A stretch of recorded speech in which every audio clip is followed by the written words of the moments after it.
Need plenty of them today for my sore head. What's happening, people? I'll tell you what's happening. Newcastle are going to Wembley. Once again, what a night at St James's Park. Please do check out all the videos and content that I've uploaded to the channel. 7 videos from last night. And we're back again this afternoon. Tired, hungover, with a hat on, with the scarf on still. May as well just left in this. Just going to keep it on until March the 16th.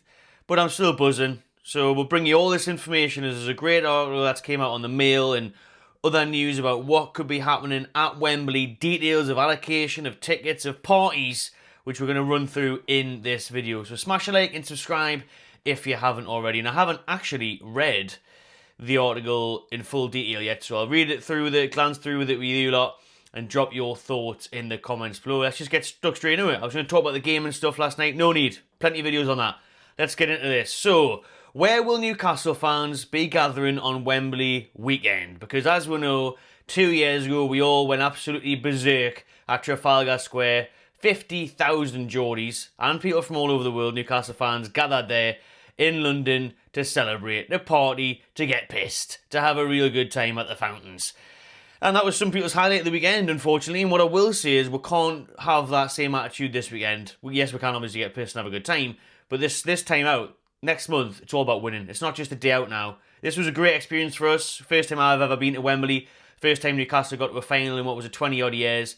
So yeah, it was brilliant, but that's got to change now. Our mentality has to change. We have to become winners, and we have to get the job done this time for me. Doesn't mean you can't go for the weekend or the week or whatever you want to do and celebrate. Of course it doesn't. But yeah, that's what we need to be at this time. So Trafalgar Square was planned once again to meet up, to have a good time, to get pissed with your pals. But it's off limits on that weekend because it's Paddy's Day on the Monday. St. Patrick's Day on the Monday. So for that weekend, it's boxed off. Security's got it locked off. They've got events planned there. They're building things up to host a big St. Patrick's Day festival. So it is out of bounds for Toon fans. I've seen people comment on our social media posts saying, let us see them stop. Let us see them stop. 10, 20, 30, 50,000 Geordies rocking up to Trafalgar Square. Well, the problem is there'll just be loads of police, dogs, horses. It'll all be barricaded off, so it's a waste of time. Let's find somewhere else. But what's this article saying anyways? Well, let's just start off how they begin, and that is by revealing that Dan Burn did perform his dance for teammates and staff last night. Love to hear that. But there was no champagne pop, there was no drink, which is good. You know, we certainly did celebrate, and players can, but don't get carried away, because we want to be a team that wins trophies now, not that just gets to finals. So the players might not have been partying last night in the Toon, but the hierarchy were. Darren Eales and Peter Silverstone were spotted in the stack with co-owner Jamie Rubin, toasting the win long into the night. Love to see that one. And the thought of a parade if we did manage to win a trophy. The strong possibility that plans for a victory parade will be delayed until the end of the season. Victory parade, shall I say there. Did I get that out properly before? Probably not. Still hungover. It may feel like tempting fate, but the club will have to make a decision before the final, given logistics of authorities and emergency services, unless they did make plans for a Monday parade in the city.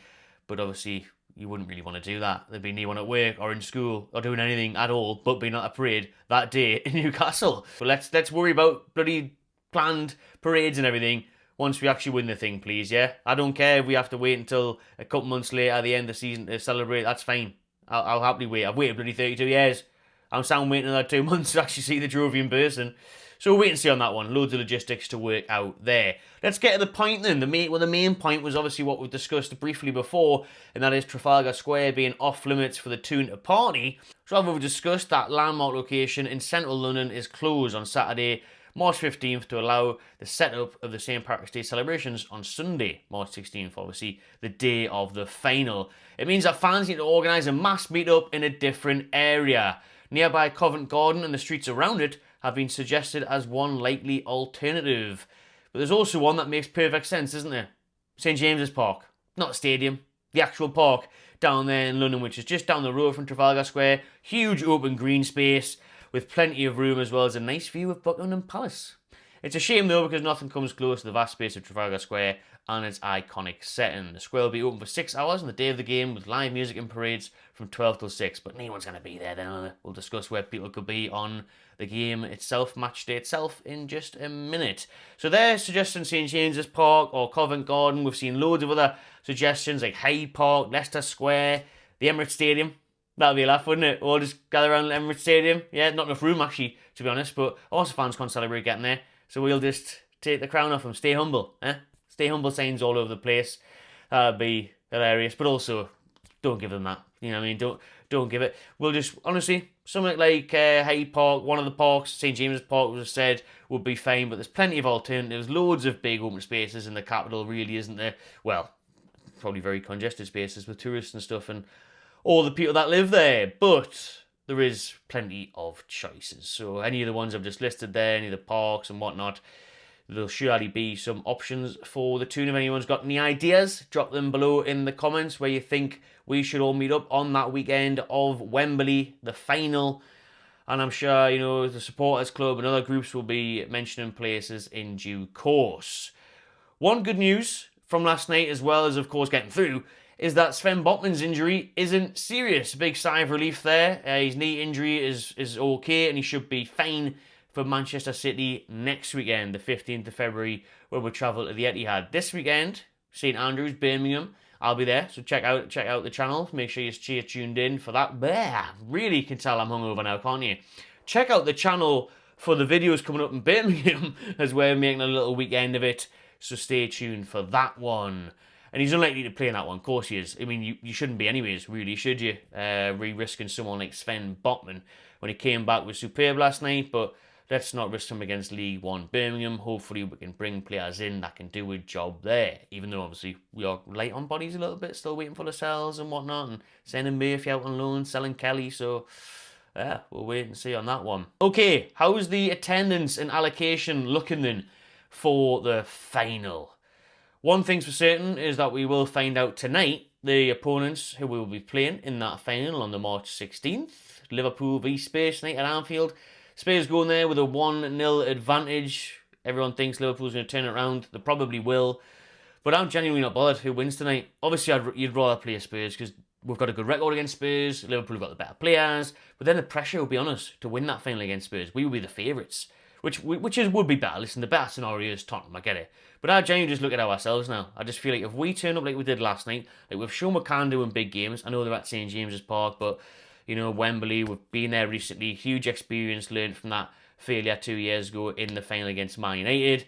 I think we'll be fine. I think if we play with our intensity, our energy, our game plan, how we get the tactic spot on like he does last night, your Gordons and your Isaacs and that turn up, we'll be sound, whether it's Liverpool or Tottenham. I think we'll want it more, and I think we'll win it. I said in my pre-season predictions, we'd win a trophy this year, and I'm sticking by it. And it'll be the Carabao.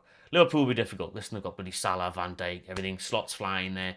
But yeah, we'll worry about who we're playing anyways. Maybe next week we'll do a video tomorrow morning, and then the weeks following, 5 weeks till the final this weekend. So plenty of time to talk about opponents, but interesting to see who we get tonight, because that actually makes a difference to where we'll be sitting in Wembley. If you're one of the lucky two normally to get a ticket, it will be the West Stand if it's Liverpool in the final, which is where we were against Man United 2 years ago.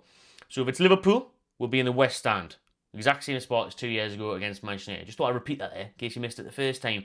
However, if it is Tottenham that get through, then we will be in the East Stand. Not St James's again, Wembley's East Stand. So that means that an approach from Wembley Park Underground, you turn right at the end of Olympic Way for the West Stand and left for the East Stand. So obviously the opposite stand, basically. Where Man U fans were, will be if we play Tottenham. If Liverpool get through, we'll be where we were 2 years ago against Man United. It's anticipated that Newcastle will get 33,000 seats for the final. So 33,000 tickets up for grab for Newcastle United fans, regardless of the opposition. And then obviously 20,000 or so gets given to corporate as well. So there we'll have it, 33,000. Hope you're one of the lucky ones. A lot of people did manage to get tickets last time. There was a big scramble. There was a lot of ballot going on, a lot of resales and things happening and everything. So yeah, we will wait to see on that and hope good luck to everyone there to see if you can get yourselves a ticket and if you can find a way. Last time people were getting calls from the box office on the bloody morning of the game, on the night of the game before. Remember, I had to pay an absolute fortune last time. 2 and a bit grand I paid for that ticket last time. Bonkers. This time I'm looking good. Hopefully I should be sorted. Exciting times, no matter what happens. We still don't have an official kick-off time for the final because for some reason the AFL will be waiting on tonight's result to decide the kick-off time, but we're looking at a repeat of the 4:30 kick-off time or slightly earlier. is most likely. So it's going to be around 3 or 4 o'clock, isn't it? The kickoff time on Sunday, March 16th for that Carabao Cup final. But nothing's been confirmed just yet. Obviously, what they've got to think of, the earlier the better in a sense. 2 or 3 will be good for us, I think, because obviously a lot of people that will be travelling back on the day, that gives them plenty of time to get the train back after the game, get home safely and stuff. If you have got work on Monday morning, unlucky, because it'd be ideal getting time off for that one, wouldn't it? My days, I think a lot of hungover, sore heads on that Monday morning, no matter what the score will be. Mixed news on the travel front, though, as Network Rail and LNER are working together to provide more train services over that weekend. But they'll not be removing the restrictions that are currently in place. Engineering works. How can't they look at the bloody calendar and just realise when they can't do engineering works? That day when 90,000 people are going to be at Wembley. Maybe not do the engineering works then. Would be a good idea. We have the dates a year or two in advance. Have a look, sort it out around fans. But yeah, this means trains between Newcastle and King's Cross will be running at close to 4 hours as opposed to the usual 2 hours 50, and they're already sold out by the looks of it, according to this article. But additional trains will be getting added on soon and scheduled. It just means that they won't be very fast, basically, which is alright. Listen, 4 hours instead of 2 and 2 hours 50, pretty much 3. It's not the end of the world, but it could have been better. But listen, if they're putting more trains on, fair play, and hopefully they put a boatload on. Well, not boatload, a train load on for all the travelling Toon fans. Well, that's all for the Mail article there. Good stuff, good work by them once more for those details and information. And finally on mine, hopefully we'll be back at Boxport Wembley once again. Hosted the fan zone there 2 years ago. Sensational day. That was actually my highlight, and had loads of people saying it was theirs as well after the disappointing game at Wembley itself with performance. We didn't perform, did we? We didn't turn up, but Wembley, the fans certainly turned up. I was there on stage. We had obviously Shaq DJing, we had legends on stage, Shola, Ryan Taylor, Jeremy Kyle, Darren Eales, loads of people were there. It was quality crack and it was an amazing atmosphere, like ridiculous. And we had loads of people on stage doing giveaways and everything, so it was absolutely unbelievable. Brilliant, brilliant atmosphere, fantastic day. So hopefully we get that again, but that also depends on who we play. I can tell you that now. This is my exclusive, not the Mails. It does depend on who we get. If we get Tottenham, then we'll definitely get Box Park. But if we get Liverpool, then it actually goes between the clubs to decide and who bids the highest. There's what the rumour is there between who gets Box Park. Liverpool have had Box Park Wembley the last couple of finals that they've been in, and obviously we had it 2 years ago. So we shall wait and see on that one. Who gets it? Who wants it most? Liverpool or Newcastle? Or like I say, if Tottenham goes through, it'll automatically go to us. But I tell you what, surely the Geordies will outdrink the Scousers, so Box Park should let us have it. But Newcastle have got to push for it and have got to want it as well and put the money up for that one. So we shall wait and see who we get in the final. Not long of a wait for that one, and then all these details will be official very, very soon as tickets have to be released. Listen, tickets will be very similar to last time. I said 33,000 are available. However, it all will go down to the ticketing scheme. So if you've been going to the Cup games this season, you then get an advantage in the ballots as a selected one for a season ticket holder if you've been going to these cup matches and stuff. So that will work in your favour as well. And like I said, last time people were getting calls at the bloody 11th hour to get yourselves to London for a trip to Wembley for the final. So yeah, the club will be releasing statements very, very soon, official news on how to get your tickets, but it'll be along those lines. 33,000 of them is the expected amount, and the plans are up in the air for the weekend around it, to be honest, with Trafalgar Square now being off limits. What would your choice be? St James's Park, the actual park in London, Hyde Park, Covent Garden, loads of different ones that have been mentioned, Leicester Square and that. Let me know in the comments below where would be a good place for all the Toon fans, tens and thousands of them at least, to gather the day before the final. And then on the final day itself, I'm sure there'll be other fan zones and events. There was obviously the Green Pub or whatever it's called. That was a meet-up point last time for fans from the supporters clubs and everything else. They'll all be working hard, I'm sure, behind the scenes. So shout them out to organise loads of great pubs for fans to meet up. And then hopefully, like I say, we'll get Boxport Wembley again for a cracking atmosphere and a brilliant warm-up to that game on match day itself. But I'm buzzing for it. Listen, of course, I'll be there. I'll be bringing you loads of build-up to that final.